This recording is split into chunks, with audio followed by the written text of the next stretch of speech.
अमेरिकी रियासत मिनेसोटा के शहर मिनेपोलिस में हंगामों के बाद अमेरिकी सदर डोनाल्ड ट्रंप ने फौज तैनात करने की धमकी दे दी। ट्रंप ने ट्रूथ सोशल पर जारी बयान में कहा कि आईएस एहलकारों पर बल्लबाइयों के हमले ना रुके तो कार्रवाई होगी। उन्होंने इल्जाम आयद किया कि मिनेसोटा के करप्ट सियासतदान कानून की पासदारी नहीं कर रहे और बगावत करने वाले अफराद को शह दे रहे हैं।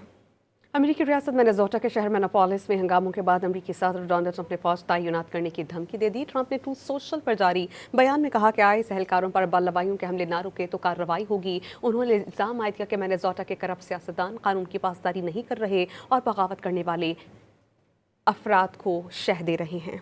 अमेरिकी रियासत मिनेसोटा के शहर मिनेपोलिस में हंगामों के बाद अमेरिकी सदर डोनाल्ड ट्रंप ने फौज तैनात करने की धमकी दे दी। ट्रंप ने ट्रूथ सोशल पर जारी बयान में कहा कि आईएस एहलकारों पर बल्लबाइयों के हमले ना रुके तो कार्रवाई होगी। उन्होंने इल्जाम आयद किया कि मिनेसोटा के करप्ट सियासतदान कानून की पासदारी नहीं कर रहे और बगावत करने वाले अफराद को शह दे रहे हैं।